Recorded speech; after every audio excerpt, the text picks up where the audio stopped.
আমি আছি, কিন্তু আমার নেই কোনটা, যার কারণে আমি জীবিত ছিলাম। আর যেটা নেই বলে আজ মৃত, আমি আমি নেই, সেটা কে?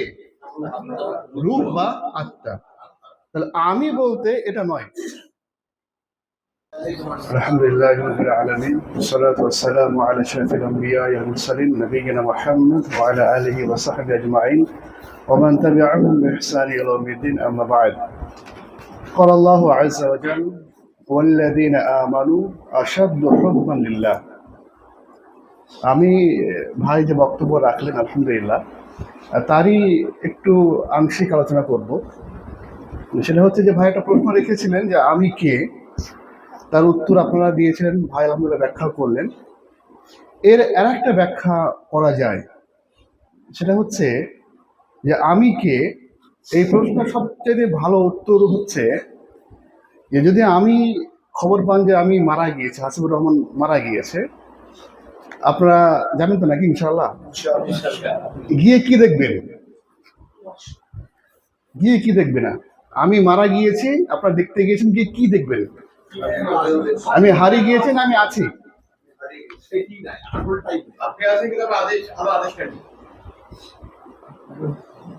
আমি আছি, কিন্তু আমার নেই কোনটা, যার কারণে আমি জীবিত ছিলাম। আর যেটা নেই বলে আজ মৃত, আমি আমি নেই, সেটা কে? রূপ বা আত্মা। তাহলে আমি বলতে এটা নয়। আমি বলতে এটা নয়। এটা হচ্ছে একটা খাঁচা, বাসের ডিব্বা। আর মূল ইঞ্জিন হচ্ছে কে? রূহ বা আত্মা। ওটা হচ্ছে মেন, যাকে দেখা যায় না, যাকে দেখা যায় না। আমার ওই রূহ কে যে জিনিস দিয়ে আল্লাহ ঢেকে রেখেছেন, এই বডি, তার পরিচর্যার জন্য ভাই কাসর বলছিলেন আমরা অনেক কিছুই করি, কিন্তু যেটা আমি, রূহ বা আত্মা, তার পরিচর্যার জন্য আমরা কি করি? এই দেহ বাঁচিয়ে রাখার জন্য এই যে খাবার, আলহামদুলিল্লাহ আমরা অনেক রকম আইটেম খাবার টাবার খেলাম, আবারও আবার ব্যবস্থা আছে, আবারও খাবো। হ্যাঁ, সারা জীবন ও জন্ম থেকে মৃত্যু পর্যন্ত খেয়ে যাচ্ছি এই বাহ্যিক দেহের জন্য, যেটা আমি নই, যেটা আমি আত্মা, তার জন্য আমি কি করি? তাকে আমি কি খাওয়াই? তার আমি পরিচর্যা কি করি? এটা হচ্ছে মূল প্রশ্ন। তো আমি কে, সেটা হচ্ছে কে? আত্মা। যেরকম আমার দেহের কিছু খাবারের প্রয়োজন আছে, আমার আত্মারও কিছু খাবারের প্রয়োজন আছে। আত্মা কি খায়? আত্মা কি খায়? আহ হ্যাঁ, আত্মা কি খায়? আল্লাহ সুবহানাহু ওয়া তাআলা বলছেন যে আলা বিযিকরিল্লাহি তাতমাইনুল কুলুব, নিশ্চয় আল্লাহর জিকিরেই অন্তর প্রশান্ত হয়। আমরা খিদে লাগলে মেজাজ খিটখিটে হয়ে যায়। আজকে অনেকে রাগান্বিত হয়েছিলেন যে খাবার দেরি হয়ে গিয়েছে, খাবারটা খাওয়ার পরে শান্ত হয়েছি। আত্মাও অশান্তি হয়ে যায়, আত্মাও অপরিতৃপ্ত হয়ে যায়, আত্মাও বিচলিত হয়ে যায়। কখন? যখন আত্মা বার বার আমরা আত্মাকে কুখাদ্য খাওয়াই, পাপ, পাপ, অন্যায়, অশ্লীলতা, বেহায়াপনা। ওই আত্মাকে সংশোধন করার জন্য, ওই আত্মাকে তৃপ্ত করার জন্য উপায় একটাই, সেটা কি? আল্লাহ জিকির, আল্লাহর ইবাদত, ভালো কাজ, কোরআন তেলাওয়াত, এর মাধ্যমে আত্মাকে শান্ত করা। এটা একটা আংশিক বিষয় ছিল, যেটা আমি আয়াত তেলাওয়াত করেছি, যেটা খুব সহজ কাজ। একটা আমি আজকে ভ্রমণ কেন্দ্রিক একটা নসিহার মধ্যে বলবো, সেটা কি? যে কাজটা খুব সহজ। আল্লাহ সুবহানাহু ওয়া তাআলা বলছে যে ওয়াল্লাযীনা আমানু আশাদ্দু হুব্বান লিল্লাহ, যারা প্রকৃতপক্ষে ঈমানদার, তারা আল্লাহর ভালোবাসায় অত্যধিক কঠোর। আল্লাহর ভালোবাসা অত্যধিক কঠোর, মানে যে কোনো প্রকারে তারা আল্লাহ তাআলাকে ভালোবাসে। এই কাজটা খুব একটা কঠিন কাজ, খুব একটা কঠিন কাজ, কিন্তু এর বেনিফিট, এর ফল অসীমাহীন। জীবনে যদি কেউ আল্লাহ এবং রসুলকে সর্বাগ্রে ভালোবাসতে পারে, তার আদেশকে সবার উপর রাখতে পারে, তার ভালোবাসাকে সবার উপর রাখতে পারে, আল্লাহ এবং রসুলকে যদি আমলে ঘাটতি হয়ে যায়, যদি আমলে ঘাটতি হয়ে যায়, কিন্তু অন্তরে আল্লাহ রসুলের প্রতি অগাধ ভালোবাসা আছে, আল্লাহ রসুলাম যা বলেছেন এক বাক্যে মেনে নিয়েছেন, কোনো সন্দেহ, দ্বিধা, দ্বন্দ্ব, কোনো প্রশ্ন, কেন হবে, কি কেন করতে হবে, কোনো প্রশ্ন না করে আল্লাহ বলেছেন মানে মানতে হবে, রসুলাম বলেছেন মানে মানতে হবে। এই স্পিড নিয়ে যদি কেউ আল্লাহর কথাকে মানতে প্রস্তুত হয়ে যায়, সে মানতে পারবে কিনা সব বড় প্রশ্ন। কিন্তু শোনা মাত্রই মানার জন্য প্রস্তুত হয়ে গিয়েছে। কিন্তু এইরকম একটা অভ্যাস তৈরি হয়ে যায়, যে আপনি আপনার সারা জীবনের একমাত্র লক্ষ্য হবে আল্লাহ রসুলকে ভালোবাসা। আপনার আমার জীবনের একমাত্র লক্ষ্য হবে জীবনের প্রত্যেকটা ক্ষেত্রে যে দুনিয়ার মানুষ কি ভাববে, দুনিয়ার মানুষ আমার উপর সন্তুষ্ট হচ্ছে কি না হচ্ছে, এর পরিবর্তে আমার কাজে আল্লাহ সন্তুষ্ট হচ্ছে কি না। যদি এটা হয়, নিশ্চিতভাবে জানুন যে আপনার আমাদের সুসংবাদ রয়েছে। আমাদের ভারতবর্ষের বিখ্যাত আহ মুজাহিদ যাকে বলা যেতে পারে, মুজাদ্দিদ বলা যেতে পারে, শাহ ইসমাইল শাহিদ, উনি কোরআনের একটা আয়াত করছেন যে ওয়ানকিহুল আয়া মিনকুম, আল্লাহ রাব্বুল আলামিন গোটা বিশ্বের সমস্ত পুরুষকে বা দায়িত্বশীলকে সম্বোধন করে বলছেন যে তুমি তোমার অধীনস্থ মহিলাদের বিবাহ দিয়ে দাও। তো শাহ ইসমাইল শাহিদ মানে এই আয়াতটা পড়লেন যে আমাকে আল্লাহ রাব্বুল আলামিন আদেশ করছেন, যে ভাই বললো না যে কোরআন হচ্ছে কার বাণী, আল্লাহ আপনার কথা বলছেন, কোরআনের মাধ্যমে আল্লাহ আপনার কথা বলছেন। তো শাহ ইসমাইল শাহিদ বলছেন যে আল্লাহ আমাকে যে বললেন যে তোমার অধীনস্থ মহিলা যারা আছে, বিবাহ যাদের এখনো হয়নি তাদের বিবাহ দিয়ে দাও। তো তিনি খুঁজতে লাগলেন যে আমার অধীনস্থ কে আছে যার বিবাহ হয়নি। তিনি পেলেন কাকে? তার বৃদ্ধা মাকে, যে মায়ের মানে বাবা মারা গিয়েছে, এখন মায়ের বয়স বৃদ্ধা হয়ে গিয়েছে। তিনি বললেন যে আমার বাবা সন্তান হিসেবে দায়িত্ব আমার মায়ের বিবাহ দেওয়া। এবার তিনি আল্লাহর আদেশ পাওয়ার সঙ্গে সঙ্গে মায়ের কাছে গিয়ে বলছেন যে আমি এইমাত্র কোরআনের আয়াতে পড়লাম যে আল্লাহ আমাকে আদেশ করছে যে তুমি তোমার অধীনস্থ কোন মহিলাদের বিবাহ দিয়ে দাও। আমার দায়িত্ব আপনি আছেন, আমার দায়িত্ব হচ্ছে আপনার বিবাহ দিয়ে দেওয়ার। আপনার মতামত বলেন। বলেন, যদি কোনো সন্তান মায়ের বিয়ের প্রস্তাব নিয়ে যায়, লজ্জায় মুখ থাকবে? মুখ লাল হয়ে যাবে না? মুখ ঢাকবে না? মা তো চোখ মুখ একবার লাল হয়ে গিয়েছে, হ্যাঁ, যে কেমন কথা, আমি এই বৃদ্ধা বয়সে এই বয়সে ব্যবহার করলে সমাজ কি বলবে, দেশ কি বলবে। তো শাহ ইসমাইল শাহিদের মা বলছে বেটা আমার আমার এই বয়সে বিবাহ করা সম্ভব না, লোক কি বলবে এই বয়সে বিবাহ করলে। শাহ ইসমাইল শাহিদ রহিমুল্লাহ বলেছে যে আমার লোক কি বলবে, দেশ কি বলবে, তার আগে ভাবুন যে কাল কেমন উঠে আল্লাহ কি বলবে। শুধু এইটুকু, জীবনের প্রত্যেকটা ক্ষেত্রে শুধু একটা ভাবনা আপনার মধ্যে আমার থাকতে হবে, কোনো কাজ করার জন্য বা কোনো কাজ ছাড়ার জন্য, যে কাজটা করলে আল্লাহ কি বলবে আর এই কাজটা ছাড়লে আল্লাহ কি বলবে। এই পয়েন্ট আপনি মনে রাখেন, ইনশাআল্লাহ আমি নিশ্চিত যে আপনার দ্বারা আমাদের কোনো খারাপ কাজ হবে না ইনশাআল্লাহ, পুরো ভালো কাজ ছুটবে না ইনশাআল্লাহ। যদি একটা স্পিড থাকে কি, যে আমার আপনার উদ্দেশ্য হচ্ছে আল্লাহকে সন্তুষ্ট করা, রাসূল সাল্লাল্লাহু আলাইহি ওয়াসাল্লামকে ভালোবাসা। একটা মজার হাদিস সেই বুখারীর মধ্যে এসেছে যে কানা রাজুলান আলা আহদিন নবী সাল্লাল্লাহু আলাইহি সাল্লাম, রাসূল সাল্লাল্লাহু আলাইহি ওয়াসাল্লামের যুগে একজন সাহাবা ছিলেন, ইসমুহু আব্দুল্লাহ, যার নাম ছিল আব্দুল্লাহ। ওয়া কানা ইয়াকতিবু হিমারান, কিন্তু লোকরা তাকে গাধা বলে ডাকতো, লোকরা তাকে গাধা বলে ডাকতো। আমাদের হয় না বোকা নাকি গাধা নাকি, একবারে এরকম একটা কিছু বেওকুফি কাজ করতেন, কিছু নির্বোধের মতো কাজ করতেন। এই জন্য লোকেরা তাকে কি বলতেন, গাধা বলতেন। ওয়া কানা ইযহিকান নবী সাল্লাল্লাহু আলাইহি সাল্লাম, তার একটা ভালো গুণ ছিল যে সে বিভিন্ন কাজের মাধ্যমে, কথার মাধ্যমে রাসূল সাল্লাল্লাহু হাসাতেন। সঙ্গে সঙ্গে খারাপ গুণ ছিল কি, সে মদ পান করত। এই জন্য রাসূল সাল্লাল্লাহু মাঝে মধ্যেই তাকে কানা নবী সাল্লাল্লাহু আলাইহি ওয়াসাল্লাম কদ জালাদাহু ফিশ-শারাব, মাঝে মধ্যে তাকে মদ পান করার কারণে যে ইসলামিক বিধিবিধান বা ব্যবস্থাপনা কি বেত্রাঘাত করা, মাঝে মধ্যে তাকে বেত্রাঘাত করা হতো, মারা হতো। এবার এরকম ঘটে, একটা ভালো গুণ এটা যে তিনি রাসূল সাল্লাল্লাহু হাসাতেন, খারাপ গুণ একটা কি মদ পান করতেন। মাঝে মধ্যে এরকম হচ্ছে, একদিন এরকম মদ পান করার খবর হয়েছে, রাসূল সাল্লাল্লাহু আলাইহি ওয়াসাল্লাম ডাকলেন, আমারও আদেশ করা হলো যে বেত্রাঘাত করা হোক, মারা হচ্ছে। এই সময় একজন ব্যক্তি সাহাবা বলছেন যে আল্লাহুম্মা লাইনহু, আল্লাহ এর উপরে লানত করো, এই ব্যক্তির উপরে লানত করো। কতবার হয়, বারবার মার খাচ্ছে, বারবার মদ পান করছে, এই লজ্জাও হয় না, মদ ছাড়েও না, আবার মার খাওয়া বন্ধ হচ্ছে না। তো বিরক্ত হয়ে সাহাবা কি বললেন, আল্লাহুম্মা লাইনহু, আল্লাহ এর উপর লানত করো, বিসম্পদ করো।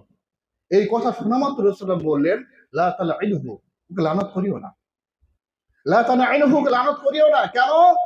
আল্লাহি, আল্লাহর কসম করে বলছি যে কদ আরিফতা, আমি জানতে পেরেছি, আল্লাহু ইউহিব্বুল্লাহ রাসূলুহু, ওই ব্যক্তি আল্লাহ এবং রাসূলকে ভালোবাসে, আল্লাহ এবং রাসূলকে ভালোবাসে। এত বড় অন্যায় কাজ করেছে, তাকে মারা হচ্ছে, যখন তার জন্য কেউ খারাপ কথা বলছে, রাসূল সাল্লাল্লাহু আলাইহি ওয়াসাল্লাম কি বলছে, খারাপ কথা, ওর ব্যাপারে খারাপ কথা বলিও না। কেন? যে ওর মধ্যে একটা মহৎ গুণ আছে, সেটা কি, যে সে আল্লাহ এবং রাসূলকে ভালোবাসে। একটু ব্যাখ্যায় যাই। এই যে সাহাবা, এই যে ব্যক্তি, মদপানকারী ব্যক্তি সাহাবা, রাসূল সাল্লাল্লাহু আলাইহি ওয়াসাল্লামকে হাসাতেন, কি করতেন সে?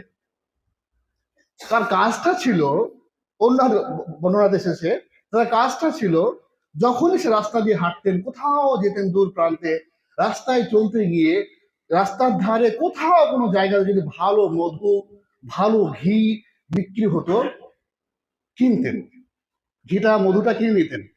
কিনে নেওয়ার পরে রসুল সাল্লামকে এসে হাদিয়া করতেন, রসুল, এটা আমি আপনাকে হাদিয়া করলাম। রসুল সাল্লাম হাদিয়া গ্রহণ করতেন, সাদকা নিতেন না, কিন্তু হাদিয়া নিতেন, হাদিয়া গ্রহণ করতেন। রসুল সাল্লাম খেয়ে নিয়েছেন, ঘি মধু বা ঘি পান করে খেয়ে নিয়েছেন। কিছুদিন পরে ওই যে ঘিয়াওয়ালা বা মধুওয়ালা রসুল সাল্লাম বাড়িতে আসতেন, এসে বলতেন যে রসুল সাল্লাম কিছু টাকা পেতাম আপনার কাছে। রসুল সাল্লাম অবাক যে তিনি ধারে খেতেন না, তার বৈশিষ্ট্য নেই ধারে খাওয়া। এটা ইমানদার বৈশিষ্ট্য হওয়া উচিত যে তাতে কোনো ইমানদার ধার করে খাবে না। তো রসুল ধারে খেতেন না, ওই ব্যক্তি এসে বলছে টাকা পেতাম আপনার কাছ থেকে। রসুল অবাক যে তুমি আমার কাছ থেকে কিছু টাকা পাবা, আমি তো ধারে খাই না। আপনি যে মধু নিয়েছিলেন আপনি, বা ওই আপনি ঘি নিয়েছিলেন আপনি। রসুল বলে ঘি তোমার কাছ থেকে নিয়ে নিত, আমাকে তো ওই অমক সাহাবা হাদিয়া করেছিল। না, সেটা আপনার নাম করে নিয়ে এসেছে, এ রসুলাম খাবে। হ্যাঁ, রসুলাম ডাক করতেন তাকে, ডেকে ডেকে নিয়ে এসো, ডেকে নিয়ে আসা হতো। তুমি তো টাকা দাওনি, টাকা দেওয়া হয়নি। তুমি যে আমাকে বলে হাদিয়া করছো তুমি আমাকে, হাদিয়া করার মানে কি? তুমি কিনে আমাকে দেবে। বলছিলাম না, আমার কাছে টাকা ছিল না। হ্যাঁ, রসুলামকে বারবার বলতেন তুমি, তোমার টাকা নেই, তুমি ক্ষমতা নেই, তুমি তারপরে এটা কেন করো, তোমার কি এটা হুঁশ হবে না? এই জন্য বারবার রসুলটাকে, এই যে গাধা বলা হতো, এই জন্য বলা হতো। হ্যাঁ, এবার রসুল সত্যি জিজ্ঞাসা করবেন তুমি এটা কেন করো? তোমার টাকা নেই, সামর্থ্য নেই, তোমার উপরে কিছু জোর দিচ্ছে যে না আপনাকে হাদিয়া করতেই হবে, এটা খরচ কাজ তো নয়, হাদিয়া তোমায় করতেই হবে, তারপরে তুমি কেন করো? এটা হচ্ছে ওই সাহাবার জবাব। রসুলাম, আমার দৃষ্টিতে পৃথিবীর মধ্যে সবথেকে শ্রেষ্ঠ মানুষ হচ্ছেন আপনি, দুনিয়ার মধ্যে সবথেকে শ্রেষ্ঠ মানুষ হচ্ছেন আপনি। আমার এটা ইমানের দাবি যে যেহেতু আপনি মানুষের সবথেকে শ্রেষ্ঠ, আপনার অধিকার দুনিয়ার সব চাইতে উত্তম জিনিসটা খাওয়ার অধিকার আপনি। আমার টাকা নেই, কিন্তু আমার ওই শখ পূর্ণ করতে আমার খুব ইচ্ছা হয়, আমার খুব ভালো লাগে যখন আপনি খুব ভালো জিনিস খান, আমি ওই আশা পূর্ণ করতে গিয়ে বারবার এই ভুলটা করে ফেলি। ভাবতে পারছেন? এটা হচ্ছে ইমান। এইটুকু ব্যাস। সামর্থ্য নেই, শক্তি নেই, কিন্তু চেষ্টা আল্লাহ রসুলকে সন্তুষ্ট করা, আল্লাহকে সন্তুষ্ট করা কত মহৎ কাজ, এইটুকু কাজ। কিন্তু এর জন্য আপনাকে পরিশ্রম করতে হবে না, এর জন্য আপনাকে রাত জাগতে হবে না, আপনাকে কষ্ট করতে হবে না। সিয়ামের মতো কষ্টকর কাজ এটা নয়, সালাদের মতো কষ্টকর কাজ এটা নয়, কিন্তু এতে এত সহজ কাজে এত মহৎ মর্যাদা অন্য কোনো আমলে নেই। শুধু এই যে কাজটাতে আছে সেটা কি? আল্লাহ এবং রসুলকে সর্বাগ্রে ভালোবাসা। দ্বিতীয় একটা ঘটনা সেই সিসুল হাদিসের মধ্যে এসেছে যে আন্না রাজুলান যা আলা নবী সাল্লাল্লাহু আলাইহি সাল্লাম, একজন ব্যক্তি রাসূলের কাছে এসে বলছেন, ইয়া রাসূলুল্লাহ সাল্লাল্লাহু আলাইহি সাল্লাম, হে আল্লাহর নবী সাল্লাল্লাহু আলাইহি সাল্লাম, ইন্নাকা লা আহাব্বু ইলাইয়া মিন নাফসি, আপনি আমার কাছে আমার প্রাণের চাইতে প্রিয়, আপনি আমার কাছে আমার প্রাণের চাইতে প্রিয়। ইন্নাকা লা আহাব্বু মিন আহলি, আপনি আমার কাছে আমার পরিবারের চাইতে প্রিয়, আপনি আমার কাছে দুনিয়ার সবচেয়ে প্রিয়। কিন্তু একটা খুব সমস্যা হয় আমার, কি যে ইন্নী লা আকুনু ফিল বাইতি, যখন আমি বাড়িতে থাকি, আপনার দরবারে থাকি, মজলিসে থাকি, দিয়ে বাড়ি চলে যাই, যখন বাড়িতে যাই, বাড়িতে যাওয়ার পরে আজকুরুকা, আপনার চেহারা আমার সামনে ভেসে ওঠে, আজকুরুকা, আপনার চেহারা আমার সামনে ভেসে ওঠে। ফামা আসবিরা, আমি বাড়িতে থাকতে পারি না, ছুটে আসি আপনার কাছে, এসে আপনাকে একবার দেখি, তবে আপনার মনটা শান্ত হয়। কিন্তু ফাইদা জাকারতু মৌতি মৌতুকা, আপনার আর আমার মৃত্যু নিয়ে ভাবি, যে আপনি মরে যাবেন, আমি মরে যাব, আপনি নবী, কোথায় আপনার জান্নাতে মর্যাদা হবে? আমরা যে তুচ্ছ সাহাবা, আমার কোথায় মর্যাদা হবে? আজ দুনিয়া আপনি বেঁচে আছেন, আমি আছি, মনে পড়লে সে দেখে একবার শান্ত দিতে পারছি মনকে, কিন্তু কাল কিয়ামতের মাঠে মৃত্যুর পরে যখন আপনি জান্নাতে যাবেন, আমিও জান্নাতে যাব, আপনাকে দেখতে পাবো না জান্নাতে, তখন কিভাবে থাকবে? রাসূল সাল্লাল্লাহু আলাইহি ওয়াসাল্লাম চুপ হয়ে গেলেন, এর উত্তর আমি কি দেবো? তখন এই আয়াত অবতীর্ণ হয়নি। সঙ্গে সঙ্গে আল্লাহ রাব্বুল আলামিন বললেন যে ইন্নাল্লাযীনা আমানু ওয়া আমিলুস সলিহাত, নিশ্চয় যারা ঈমানদার এবং সৎ আমল করে, ওয়া আতিউল্লাহ ওয়া আতিউর রাসূল, এবং আল্লাহ এবং রাসূলের আনুগত্য করে, উলাইকা মা'আন নাবিয়্যিনা ওয়াশ শাহিদিনা, যে এরাই তারা, উলাইকা মা'আন নবী, এরাই তারা যারা কাল কিয়ামতের মাঠে নবীদের সঙ্গে থাকবে, সলেহিনদের সঙ্গে থাকবে, শহীদদের সঙ্গে থাকবে। যে একজন ব্যক্তি নবীকে ভালোবাসার কারণে কাল কিয়ামতের মাঠে হাসর কার সঙ্গে হবে? জান্নাতের সঙ্গে হবে, নবীদের সঙ্গে হবে, শহীদদের সঙ্গে হবে, সলেহিনদের সঙ্গে হবে। তা ভালোবাসায় এত মহৎ কাজ যে আপনি জিহাদ না করেও শহীদদের সঙ্গী হবেন, আপনি নবী না হয়েও নবীদের সঙ্গী হতে পারেন, আপনি হয়তো অত মহৎ কাজ করতে পারেননি, তবুও সলেহিনদের সঙ্গী হতে পারবেন। কাজটা কি? আল্লাহ রসুলকে ভালোবাসা। ভালোবাসার অর্থ কি? যে আল্লাহ রসুলের এক কথাকে এক বাক্যে মেনে নেওয়া, কোনো প্রশ্ন না রাখা, কোনো প্রশ্ন না করা। আল্লাহ বলেছেন মানতে হবে, রসুলাম বলেছেন মানতে হবে। কেন হচ্ছে, কেন করছে, এটা বলছে, ওটা বলছে, কোনো কথা নাই। কোরআন আল্লাহ বলেছেন এক বাক্যে মানতে হবে, রসুল হাদিসের মধ্যে বলেছেন এক বাক্যে মানতে হবে। আমি মানতে পারছি না, কিন্তু চেষ্টা রাখতে হবে। এইটুকু কথা আপনার মনে রাখতে হবে যে আমরা জীবনের প্রথম কাজ হচ্ছে কি, যে আমরা সদা সর্বদা জেগে ঘুমিয়ে, সুস্থ অসুস্থ, সদা সর্বদা আমাদের জীবনের একটা লক্ষ্য হবে কি, যে আমরা জীবনের সবচেয়ে বেশি যে কাজটা করবো কি, আল্লাহ রসুলকে ভালোবাসা। যেমন সাহাবা রসুলকে এসে বলছেন যে মাতা তাকুমুস সাআ, কিয়ামত কবে হবে বলেন তো? কিয়ামত, আমাদের মধ্যে অনেকেই দাজ্জাল কবে আসবে, মাহদি কবে আসবে, আরো অনেক প্রশ্ন আমাদের সামনে আছে। একজন সাহাবা এসে বলছেন মাতা তাকুমুস সাআ, কিয়ামত কবে হবে? রাসূলুল্লাহ বলেন, তুমি আমাকে জিজ্ঞাসা করছো কিয়ামত কবে হবে, তুমি বলো তো। তুমি যে বলছো কিয়ামত কবে হবে, আমি তোমাকে প্রশ্ন করছি তুমি কিয়ামতের জন্য কি প্রস্তুতি নিয়েছো বলো। যে আজ কিয়ামত হয়ে যায়, তোমার প্রস্তুতি কি আছে, তুমি পরকালের কি আমল সঞ্চয় করেছো? সাহাবা বললেন সাল্লাম, আমার এমন কোনো মহৎ আমল নেই, না আমার সিয়াম বেশি আছে, না আমার সালাত বেশি আছে, না আমার অন্য কোনো আমল বেশি আছে, কিন্তু আমার একটা আমল বেশি, কি, যে ইন্নী আহাব্বুল্লাহ রাসূলাহু, আমি আল্লাহ রাসূলকে খুব ভালোবাসি, আমি আল্লাহ রসুল খুব ভালোবাসি। রসুল্লাহ বলে, শোনো, আল মারউ মা মান আহাব্বা, কাল কিয়ামতের মাঠে এমন প্রত্যেক ব্যক্তি যে যাকে ভালোবাসে তার হাসর নাসর তার সঙ্গেই হবে। অতএব যে ব্যক্তি আল্লাহকে ভালোবাসে, রসুলকে ভালোবাসে, তার হাসর নাসর রসুলের সঙ্গে হবে। যে সাহাবাকে ভালোবাসে, তার হাসর নাসর সাহাবাদের সঙ্গে হবে। আর যে অন্য কাউকে ভালোবাসে, সে ক্রিকেটার হতে পারে, ফুটবলার হতে পারে, কোনো সিনেমার হিরো হিরোইন হতে পারে, হাসর নাসর তাদের সঙ্গে হবে। অথবা আমরা কখনোই চাইবো না যে আপনার হাসর নাসর ওদের সঙ্গে হোক। আমরা সবসময় চাইবো কি, যে আমাদের হাসর নাসর জান্নাত তাদের সঙ্গে হোক, নবীদের সঙ্গে হোক, সাহাবাদের সঙ্গে হোক, সালফে সলিহিনদের সঙ্গে হোক, সব লোকের সঙ্গে হোক। রব্বুল আলামিন সকল ব্যক্তিকে, প্রত্যেক মুসলিম ভাইকে জীবনের একটা মহৎ কাজ করার তৌফিক দান করুন, যেন আমরা সদা সর্বদা ভালোবাসকে ভালোবাসতে পারি, এবং এই ভালোবাসার মাধ্যমে যেন তাদের সঙ্গে হতে পারে পরকালে, তাদের সঙ্গে হাসর এবং জান্নাত হতে পারে, সেই তৌফিক দান করুন। আমিন। আসসালামু আলাইকুম ওয়া রাহমাতুল্লাহি ওয়া বারাকাতুহু।